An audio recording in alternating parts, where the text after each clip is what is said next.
날씨가 정말 더웠습니다.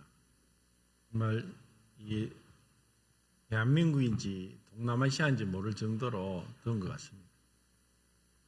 유럽은 지금 하여튼 1,300명이 죽었다고 그렇게 얘기를 하고 40도가 넘으면서 지중해에서 기후였는데 그렇게 여름이 덥지 않은데 지금 이상 기온으로 많은 사람들이 이제 주로 노약자들이 그렇게 목숨을 잃는 것 같습니다.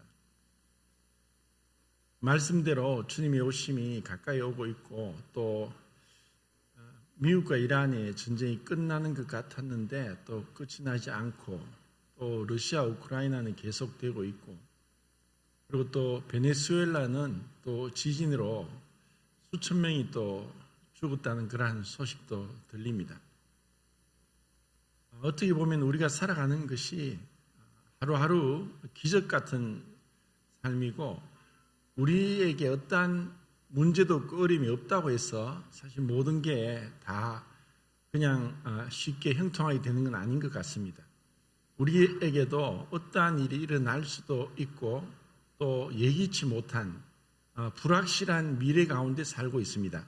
그런 가운데 우리가 하나님의 말씀으로 어떤 안전한 보장 가운데 그리고 영원히 변치 않는 그 약속 가운데 있다는 것보다 더 큰 축복이 없는 것 같습니다. 오늘은 요한복음 17장 12절 말씀을 통해서 성도의 안전과 불신자의 멸망이란 주제로 교제하겠습니다. 우선 요한복음 17장 12절 한 목소리로 같이 읽겠습니다. 12절 시작.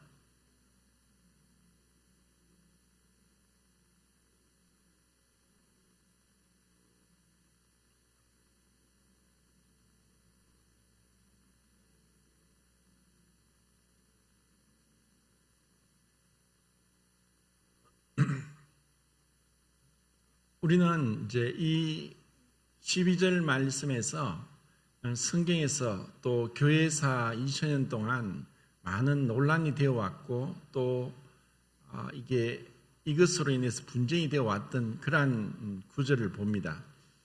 이것을 선택과 유기라고도 얘기하고 그리고 이중 예정이라고도 얘기를 합니다. 분명히 하나님 말씀에는 마태복음 25장 46절에 의인은 영생에 악인은 영불에 들어가리라 라고 이제 예수님께서 분명히 말씀하셨고 그리고 예수님보다 더 많이 지옥에 대해서 심판에 대해서 말씀하신 분이 없습니다.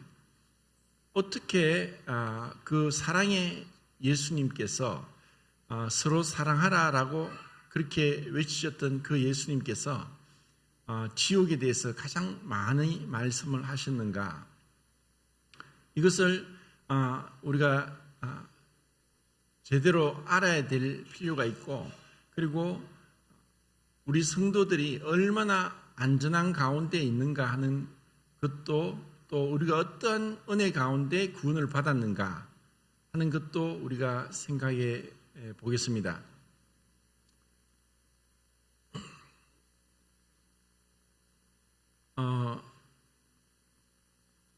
중세 시대까지만 하더라도 이제 사람들이 이제 생각하기를 모든 것을 자기 중심 또 지구 중심으로 생각했습니다.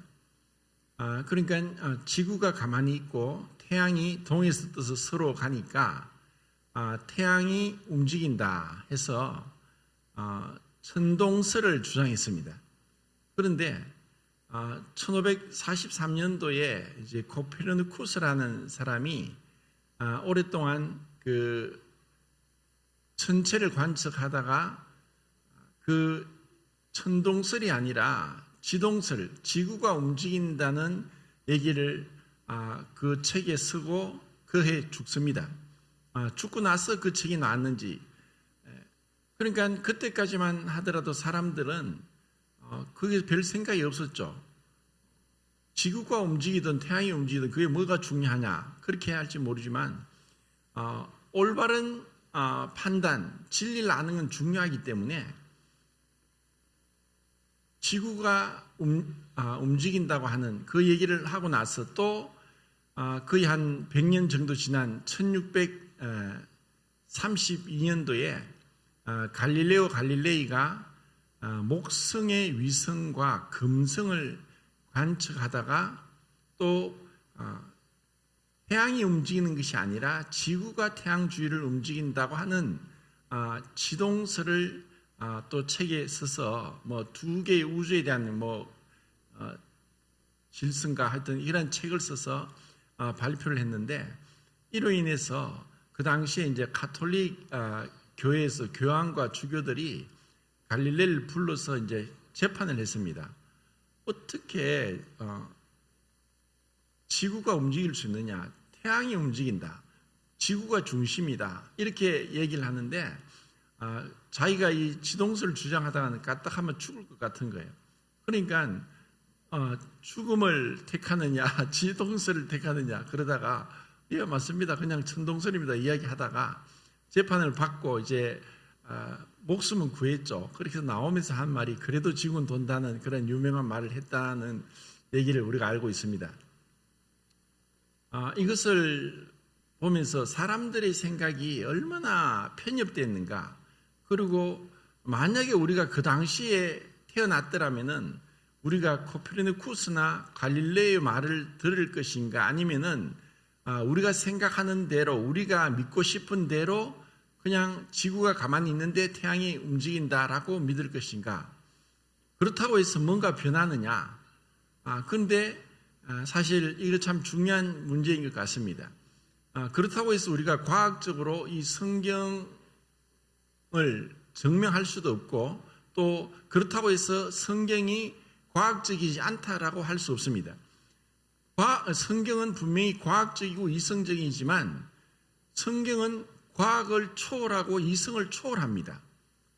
이것을 우리가 올바로 기준을 잡지 않으면은 지금 요즘 많은 과학자들이 유신 진화론을 주장하면서 그것에 휩쓸려 갈 수 있는 거예요.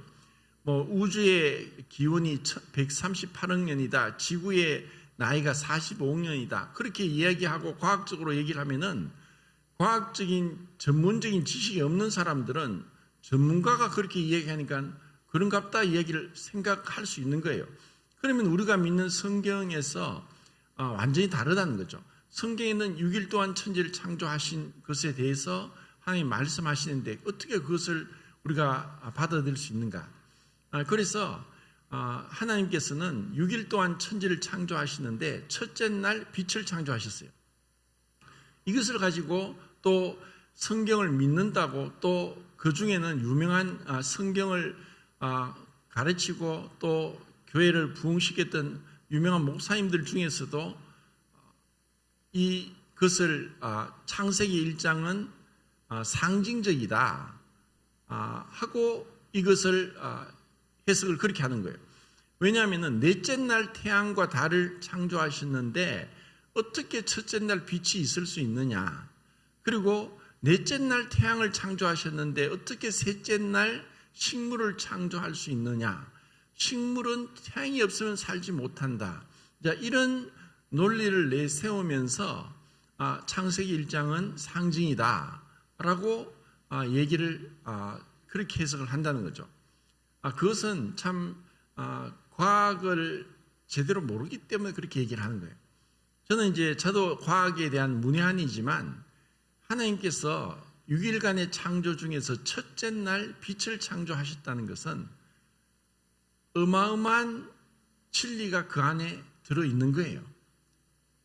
지금 밝혀진 과학적인 지식으로도 이것은 하나님 정말 첫째 날 빛을 창조하신 것은 정말 놀랍습니다 라고 감탄할 수밖에 없다는 거예요. 그것을 제가 몇 번 말씀드렸는데 잠깐 말씀드리고 제가 이 예정에 대해서 또 선택에 대해서 유기에 대해서 좀 쉽게 말씀을 드리겠습니다. 태양으로부터 빛이 오기도 하지만 태양의 빛 외에도 그 빛은 많습니다. 그런데 그 빛은 단순히 어떤 별에서 오는 것만이 아닙니다. 빛을 발하는 것을 항성이라 그러죠. 그러니까 행성이나 위성은 빛을 발하지 못합니다. 항성만 빛을 발합니다. 태양처럼. 그런데 넷째 날 태양을 만들었다고 해서 그 전에 빛이 없었던 것은 아닙니다. 그런데 왜 하나님이 첫째 날 빛을 만들으셨다 하셨을까? 어떤 항성에 대한 말씀도 없습니다. 그런데 그 빛은 놀라운 성질을 가지고 있는데 빛은 질량이 제로입니다. 질량이 제로라는 것. 그런데 어떻게 질량이 제로인데 물질이 될 수 있느냐? 이게 신비한 것입니다. 그리고 빛은 광속 불변의 법칙이라고 1905년도 아인슈타인이 특수상대성 이론에서 발표했습니다. 광속 불변의 법칙이란 어떠한 물질도 빛의 속도를 넘어설 수 없다는 것입니다. 왜냐하면 질량이 다 있기 때문에 빛의 속도로 가면 갈수록 질량이 무거워집니다. 이 상대 질량 증가라고 하는데 빛의 속도로는 절대로 못 갑니다. 모든 에너지를 쓴다 할지라도 우주에 있는 모든 에너지를 쓴다 할지라도 빛의 속도로 갈 수 없습니다. 그리고 만약에 빛의 속도로 간다 할지라도 빛은 여전히 1초에 30만 킬로미터를 갑니다. 이것이 광속 불변의 법칙입니다. 이것은 하나님의 정한 질서를 어떠한 피조물도 넘어서지 못한다는 하나님의 선언입니다. 그리고 빛의 속도로 만약에 간다면 질량은 무한대로 늘어나지만 시간은 멈춥니다. 이것이 하나님이 창조한 빛입니다. 그래서 빛은 빛의 속도로 간다고 했을 때 하나님께서 빛을 창조하신 분입니다. 하나님은 빛 바깥에 계십니다. 그리고 하나님 앞에는 모든 시간이 현재입니다. 우리는 빛의 창조된 그 우주 공간에서 빛의 속도를 넘어설 수 없습니다. 그것은 결과가 원인을 앞설 수 없다는 것과 같습니다. 왜냐하면 그 빛의 속도가 있기 때문에 만약에 이 기준이 없었다면 결과가 원인을 앞설 수 있고 뒤죽박죽이 되고 모든 게 엉망이 됩니다. 하나님이 정한 것을 우리 인간이 어떻게 변개할 수 있습니까? 절대로 할 수 없습니다. 이것은 하나님께서 정하신 그 기준 아래서 우리가 살도록 하셨다는 것입니다. 그리고 하나님께는 하루가 1000년 가고 1000년이 하루가 같습니다. 1000년은 하루로 계산하면 36만 5천일입니다. 1과 36만 5천이 같다고 하는 것은 우리로서는 불가능합니다. 그런데 하나님 앞에는 시간도 문제가 되지 않고 공간도 문제가 되지 않습니다. 하나님께는 우리가 볼 때는 예정이지만 하나님께는 예정이 아닙니다. 자, 사도행전 2장을 한번 보겠습니다. 사도행전 2장 22절, 23절, 24절.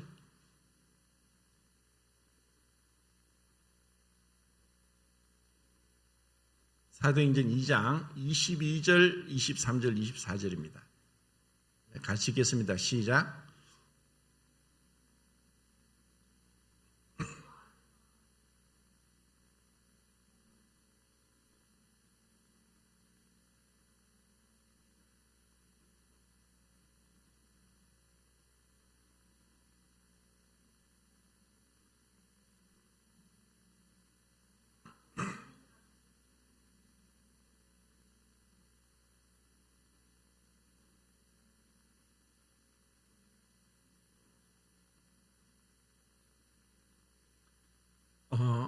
그 하나님께서 미리 정하신 뜻과 미리 아신 바대로 내어준 바 되면서 예수님의 십자가의 사역이 성경 예언대로 이루어졌습니다. 이것은 하나님께서 작정하시고 계획하신 불변하는 뜻이 있는데 이것은 누구도 변개할 수 없습니다. 그리고 그런 하나님의 작정한 뜻 가운데 또 하나님께서 허용하신 뜻이 있습니다. 그것은 인간의 자유의지로 어떠한 것도 할 수 있습니다. 그런데 그 인간의 하나님께서 허용하신 뜻은 인간의 자유의지에 맡겨졌지만 그 인간이 어떤 짓을 하든지 어떤 제한도 없이 무엇을 할 수 있도록 제한을 두지 않고 모든 것을 허용한 것 같았지만 결국은 인간이 행한 모든 일들이 하나님의 작정한 뜻을 이루고 있고 그 일이 성취되게 한다는 것, 이것이 하나님의 전지전능하심입니다. 조금 어려운 것 같지만 우리는 이것을 성경에서 많이 볼 수 있습니다. 하나님께서 예수님께서 내가 그들과 함께 있어서 아버지의 이름으로 내게 주신 자들을 보존하고 지켰다고 하는데 그 중에 하나도 멸망하지 않고 다만 멸망의 자식뿐입니다. 이는 성경을 응하게 하려 함입니다. 모든 것을 예수님은 성경을 응하게 합니다. 성경에서 하나님은 그분의 뜻을 분명하게 나타내셨습니다.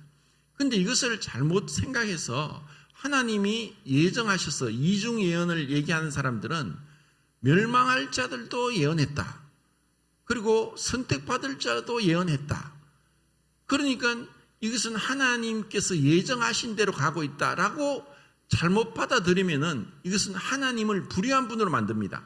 왜냐하면은 멸망받을 자도 하나님이 예정했기 때문에 하나님께서 그러면은 하나님이 예정하셨는데 왜 그들을 심판할 수 있습니까? 심판할 수 없는 거예요. 하나님이 예정해놓고 하나님이 그들을 심판한다? 있을 수 없는 일이죠. 그것은 하나님의 공의로우심에 저촉되는 거예요. 그러니까 하나님은 우리에게 어떤 일도 하도록 하셨지만 하나님은 전지하신 분이기 때문에 이미 다 알고 계신다는 거예요. 우리는 시간이 지나가야 알지만 하나님은 그 시간 넘어 계시기 때문에 시간이 항상 현재이기 때문에 그것을 우리에게 기록했고 그 기록된 대로 예수님은 그 기록된 말씀을 성취하기 위해서 순종하기 위해서 오신 분이에요. 이것을 우리가 알 때 먼저는 그러면은 멸망받을 자는 왜 멸망을 받느냐? 그들이 불순종했고 믿지 않았기 때문에 멸망받는다는 거예요. 그리고 모든 사람들은 어떤 부분에서 하나님을 믿지 않고 불순종하고 반역하고 하나님의 심판을 받기에 부족함이 없는 합당한 자이고 그리고 허물과 죄로 죽었던 자예요. 이렇게 완전하게 우리는 모두가 하나님을 떠난 자였는데 그런데 하나님께서 누구를 구원하시고 누구는 구원하지 않는가 하는 것은 어떤 부분에서는 그분의 주권적인 뜻이고 또 그렇다고 해서 그분이 선택된 자들은 절대적으로 영원히 구원받는 것을 말씀하시고 그분은 이러한 자들을 끝까지 건져내시는 것을 우리가 알 수 있어요. 그런데 구원받지 않은 자들, 선택받지 않은 자들은 멸망받는다는 것은 하나님 보실 때 하나님의 잘못이 아니라 그들이 원래 자기 죄악 가운데 행하면서 심판을 받는 거예요. 신명기 7장에 보면은 예수님이 이스라엘 백성을 이제 하나님이 이스라엘 백성을 선택하신 것에 대해서 다만 너희를 택하시면 너희를 기뻐하신 것이고 너희 수요가 모든 민족 중에 가장 적은 자들이기 때문에 그리고 내가 너희들과 맺은 언약, 약속을 지키려 하기 위해서 너희들을 택했다라고 하십니다. 여기서 하나님의 그 이스라엘 백성을 선택하신 것은 그분의 기뻐하신 뜻 가운데 그분의 약속으로 그분께서 가장 수가 적은 보잘것없는 이스라엘을 택했다는 것을 말씀하고 있는 거예요. 그러니까 이것은 다르게 말하면 그분의 사랑인데 그 사랑에는 그분의 주권적인 뜻이 있는 거예요. 왜 야곱을 사랑하고 에서를 사랑하지 않느냐? 자, 여기서도 하나님은 왜 야곱을 사랑하고 에서를 사랑하지 않느냐? 그러면은 에서 입장에서는 하나님이 나를 사랑하지 않았기 때문에 나를 심판할 수 없어요. 하나님이 나를 사랑하지 않았기 때문에요. 이렇게 할 수 없는 거예요. 에서는 망령된 자고 하나님의 약속을 믿지 않았고 하나님의 약속을 업신여긴 거예요. 장자권을 업신여겼고 아버지 축복도 그는 자기가 현실적인 것에 너무 충실하다 보니까 그러한 것을 외면해버리는 거예요. 분명히 야곱이 속인 것도 있지만, 자, 이런 여러 가지 이제 관점에서 볼 때 하나님께서 우리를 사랑하신 것은 우리도 알 수가 없어요. 그러면 우리를 어떻게, 왜 그분이 우리를 사랑하셨는가? 자, 이것이 로마서 8장 28절, 29절, 30절입니다. 자, 로마서 8장 28절부터 30절까지 보겠습니다.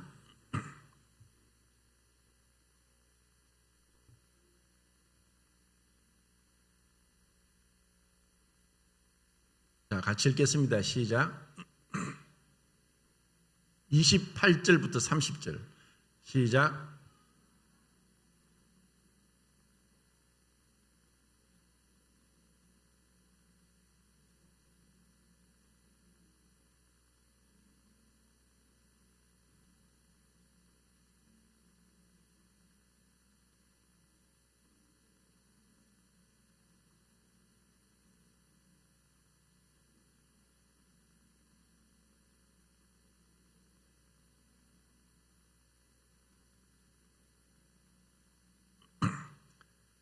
어, 28절 말씀은 참 유명하죠. 그 하나님을 사랑하는 자, 곧 그 뜻대로 부르심을 입은 자들에게는 모든 것이 합력하여 선을 이룬다.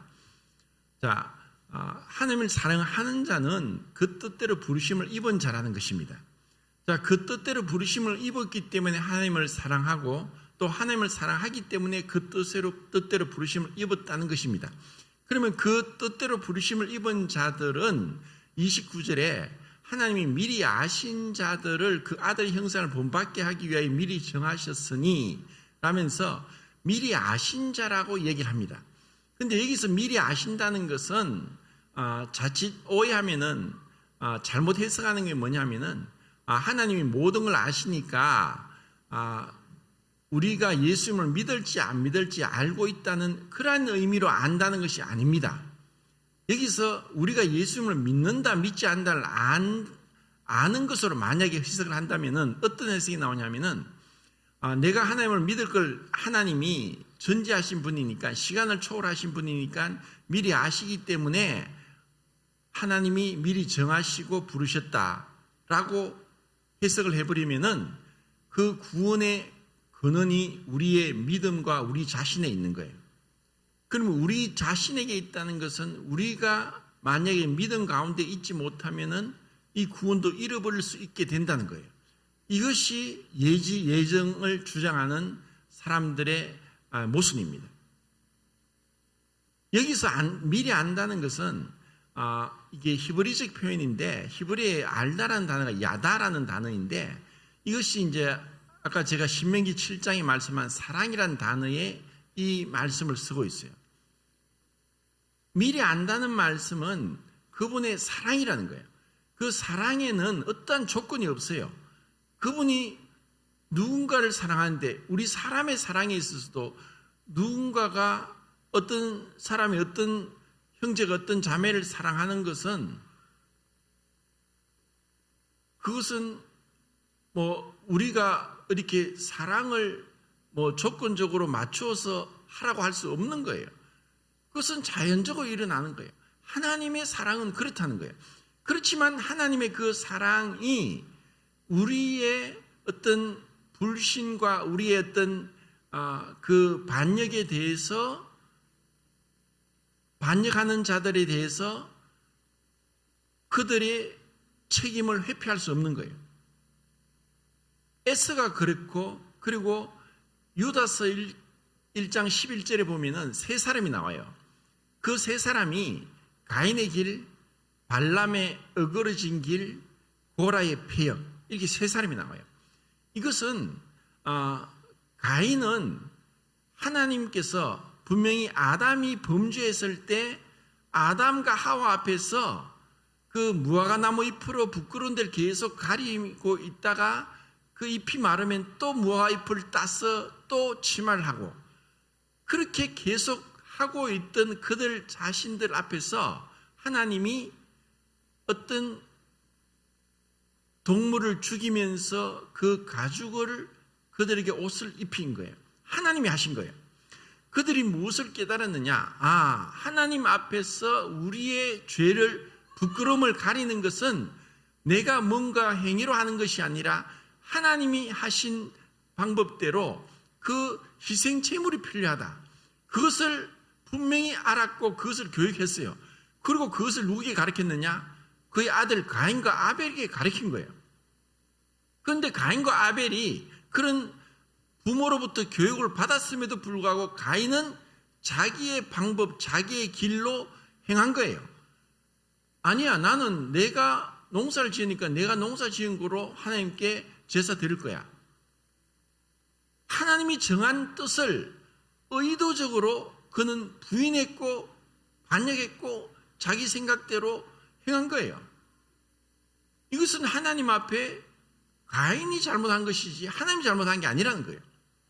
이게 생각으로 하나님께 죄를 짓는 것이 가인의 길입니다. 그리고 발람은 그 삭설 위하여 발람의 어그러진 길로 갔다라고 하는데, 발람은 민수기에 나오는 그 이방 제사장이죠. 근데 이 발람은 하나님께서 분명하게 말씀하셨어요. 가지 마라. 이스라엘 백성은 내가 축복한 자들이니까 가지 마라 라고 했는데, 발람은 하나님의 명백한 말씀을 어겼습니다. 왜 어겼느냐?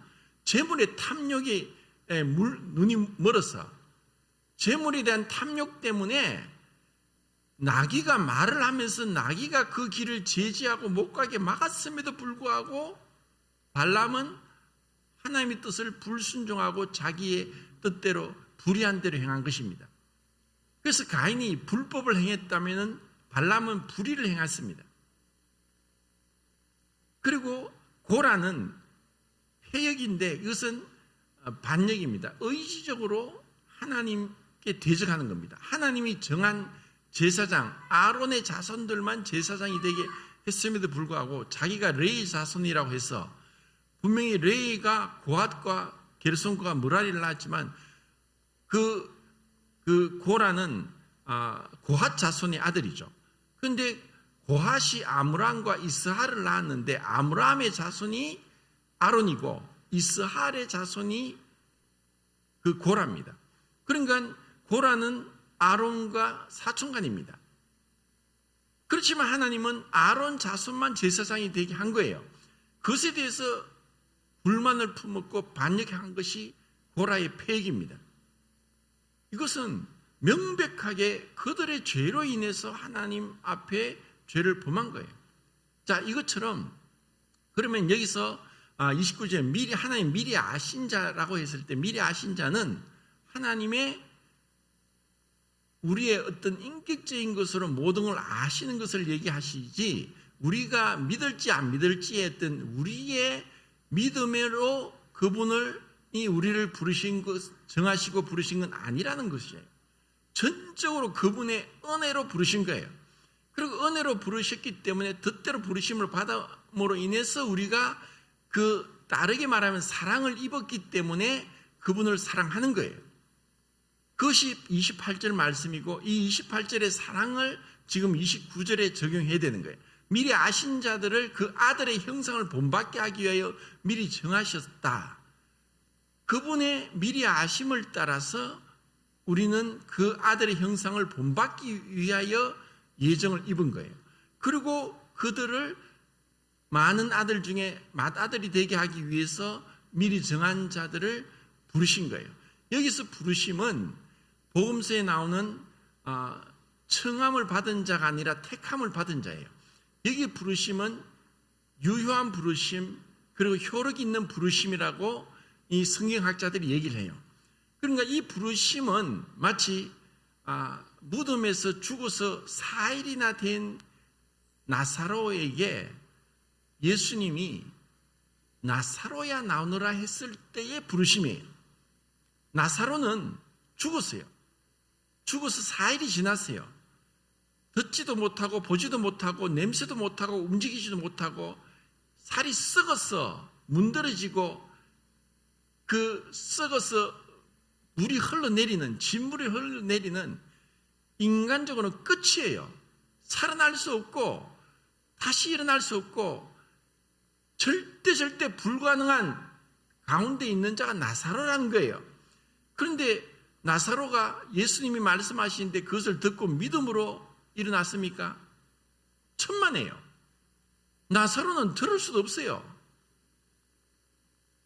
예수님이 그분의 말씀의 능력이 죽은 자를 살리시고 없는 것을 있는 것까지 부르시는 그 아브라함에게 하셨던 것과 동일하게 나사로에게 나사로에 나오노라 했을 때 그때 나사로는 그분의 부르심으로 인해서 부름을 받은 거예요. 그래서 부름을 받은 자들을 하나님이 어렵다 하시고 또 영화롭게 하셨다. 자, 여기서 전부 다 과거형이에요. 미리 아시고 미리 정하시고 부르시고 어렵다 하시고 영화롭게 하셨다. 자, 이것은 앞으로 우리가 부름을 받은 자, 사랑을 입은 자, 그 뜻대로 부르심을 입은 자들은 은혜 가운데 어렵다함을 얻게 되었지만 아직 영화롭게 되지는 않았어요. 그런데 성경에서는 영화롭게 되었다라고 예언적 과거형으로 쓰는 거예요. 그래서 이것을 칭의는 완성된 영화고 영화는 죄송합니다. 칭의는 시작된 영화고 영화는 완성된 칭의다. 여기서 5가지는 미리 아심, 미리 정하심, 부르심, 의롭다 하심, 영화롭게 하심은 전적으로 하나님의 사역이에요. 자, 여기서 우리는 성경학자들이 구원의 순서, 오르도 솔루티스라고 하는 그 구원의 순서에 빠진 게 있죠. 거듭남도 빠지고 믿음도 빠지고 회개도 빠지고 또 칭의 다음에 점진적 성화도 빠졌어요. 자, 그러면 왜 그것이 빠졌느냐? 자, 우리의 믿음과 또 그 성화는 어떤 부분에서는 우리와 함께 그분의 성령의 도우심으로 함께 역사되는 것들인 거예요. 그런데 지금 이 5가지는 전적으로 그분의 주권 하에서 그분이 행하시는 거예요. 우리가 행할 일이 아무것도 없어요. 미리 아심도 그분의 뜻대로, 미리 정하심도 그분의 작정하신 뜻대로, 그분의 부르심도 죽은 자를 살리시는 부르심이고, 어렵다 하심도 그분의 전적인 은혜로 어렵다함을 얻은 거예요. 그렇기 때문에 우리는 영원하게 될 것에 대한 확실한 소망이 있는 거예요. 이것을 예수님이 기도해서 내게 주신 아버지 이름으로 그들을 보존하고 지켰습니다. 누가 지킵니까? 예수님이 지키는 거예요. 우리가 우리의 믿음을 지킵니까? 우리는 아무리 지킨다 해도 실패하고 넘어지고 자빠지고 또 엎어집니다. 그분이 지킨다는 거예요.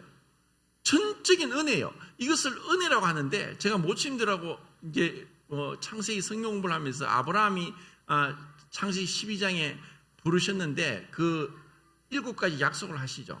그래서 이것을 은혜 언약인데 이걸 어떻게 설명할까 하다가 제가 쉽게 그렇게 설명했어요. 자, 하나님이 아브라함을 부르셔서 7가지 약속을 하시는데 이것을 은혜 언약이라고 하는데 쉽게 말해서 모친님들 다 자녀를 키우고 자라고 이제 그 자녀들이 또 자녀를 낳아서 손자를 낳고 또 어떤 모친님은 또 정손자까지 보고 그렇게 하셨죠. 자, 그런데 자식을 키우면서 먹여주고 씻겨주고 재워주고 학교 보내고 또 책 사주고 학비 대주고 다 하셨죠.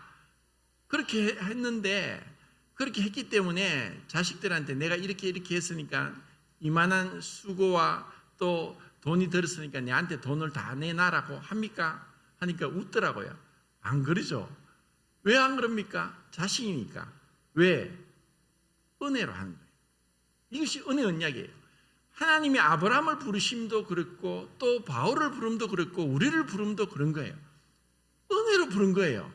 그분은 어떠한 조건이 없는 거예요. 그분이 살아계시기 때문에, 사랑하시기 때문에 그분은 은혜로 우리를 부르셔서 이러한 어마어마한 축복 가운데 불러주신 거예요. 그리고 그분이 친히 우리를 지켜주시겠다고 약속하신 거예요. 자, 요한복음을 다시 가겠습니다. 요한복음에서 6장입니다. 6장 44절.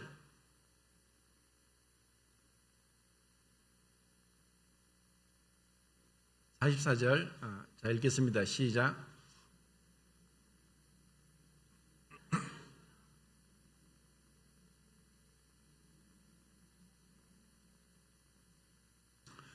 자, 여기서 우리는 마치 큰 벽에 부딪히는 것 같아요. 아버지께서 내게 이끌지 않으면 아무도 내게 올 수 없다. 오는 그를 내가 마지막에 다시 살리리라. 그러면은 누가 갑니까? 아버지께서 이끌지 않으면 아무도 갈 수 없다. 이것은 불공평한 게 아닙니까? 그러면 아버지께서 나를 이끌지 않았기 때문에 가룟 유다도 멸망의 자식이다. 하나님이 이끌지 않았기 때문에 안 갔다고 하는데 그러면 어떻게 하나님이 그를 심판하겠습니까? 자, 그 앞에 37절을 읽겠습니다. 37절, 6장 37절 시작.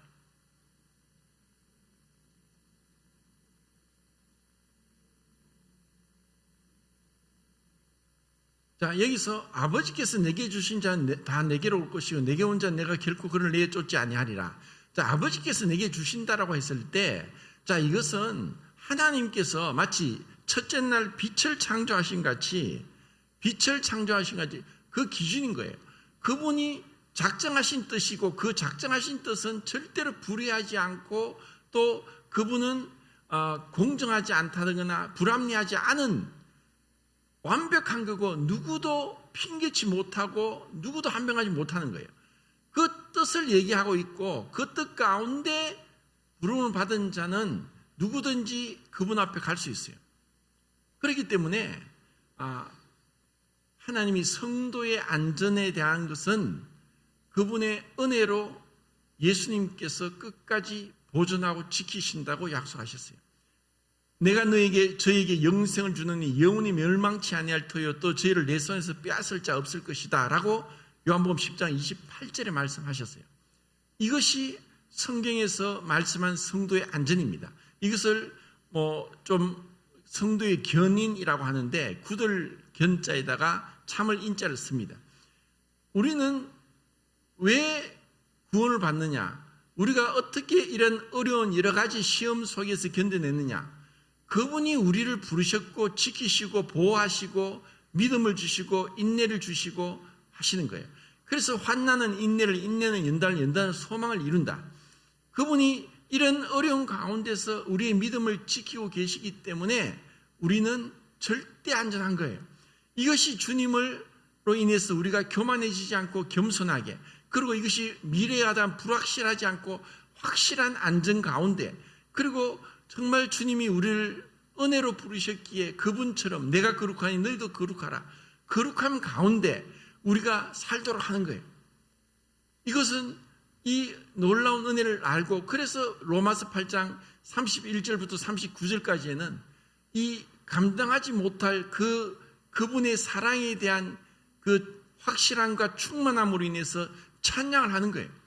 우리가 그분을 이렇게 전적으로 그분의 은혜로 부르셨고 은혜로 우리를 지켜 보호하시고 은혜로 우리를 안전하게 영원한 영화를 누릴 수 있도록 하셨다는 것, 이것을 알 때 우리는 말할 수 없는 그 축복 가운데 주님을 찬양할 수밖에 없는 거예요. 그렇지만 믿지 않는 자들에게 향해서 계시록을 보고 마치겠습니다. 계시록 14장 11절입니다. 계시록 14장 11절.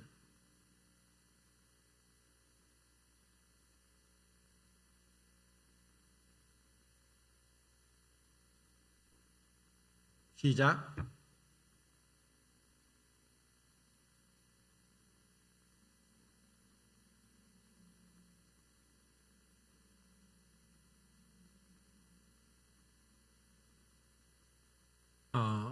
그 고난의 연기가 세세토록 올라간다. 자, 이 예수님이 그 멸망의 자식이다. 가룟 유다가 그랬고, 가인이 그랬고, 발람이 그랬고, 고라가 그랬고, 그들은 그들이 스스로 짐승에게 경배하고 보이지 않는 하나님을 믿음으로 경배하고 사랑하고 그 뜻대로 부르신 가운데 나가지 않고 그들의 자의적으로 그들의 불순한 길을 따라서 그들의 마음에 품은 생각대로 갔기 때문에 그들에게 이러한 세세토록 그 끔찍한 고난이 있다는 거예요. 자, 고대 20장 10절을 또 보겠습니다. 20장 10절.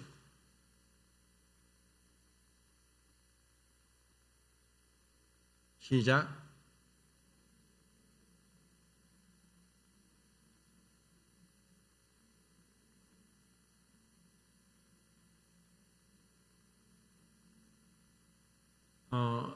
자, 세세토록이란 그 원어가 아이오니오스인데 시작도 끝도 없다. 자, 그들을 향한 멸망에 대해서 시작도 끝도 없이 세세토록 그 고난이 그 짐승과 거짓 선지자가 있는 곳에서 그들이 당할 운명이 어떠한가를 생각할 때 우리는 그냥 놀랄 뿐이고 끔찍할 뿐이고 정말 우리가 어떻게 말할 수 없는 거예요.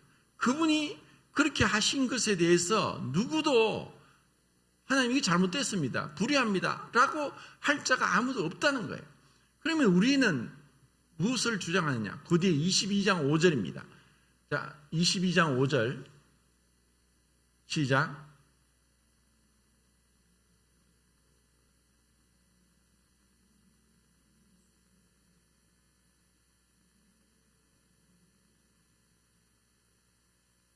우리는 분명히 이러한 약속을 받고 있고 그리고 그 약속 가운데 기쁨으로 감사함으로 안식하면서 이러한 영광을 누릴 것을 소망하고 있습니다. 그 아들의 형상을 본받게 하기 위해서 우리를 부르셨습니다.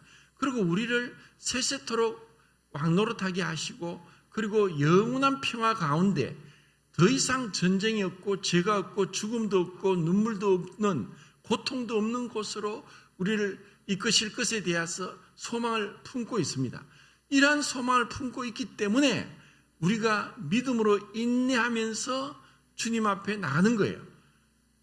우리를 왜 믿음 가운데 이 세상에서 보이는 것들을 하지 않느냐?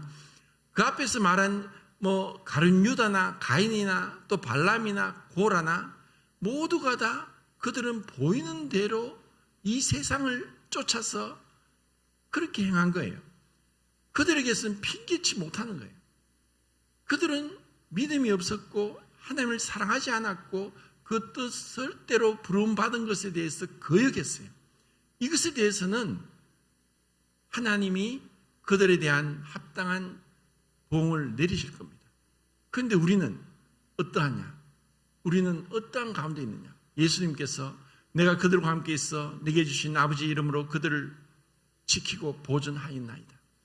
그 중에 하나도 멸망하지 않고 다만 멸망의 자식뿐이오니 이는 성경을 응하게 하려 함이니이다. 주님이 그 기도 속에서 우리를, 나를 생각하시고 기도하신 거예요. 주님이 나를 생각하시는 거예요. 나를 사랑하시는 거예요. 나를 이미 창세 전부터 그리스도 안에서 아시고 택하시고 부르신 거예요. 그리고 어렵다 하시고 영화롭게 하신 거예요. 우리가 이 엄청난 영광 가운데 우리가 지금 이 땅에서 고난 가운데 또 많은 문제들 속에 있어요. 이것으로 인해서 우리는 낙심하지 않습니다. 또 우리는 항상 기뻐할 수 있고 감사할 수 있습니다. 이것이 성도의 영원한 안전입니다. 감사합니다.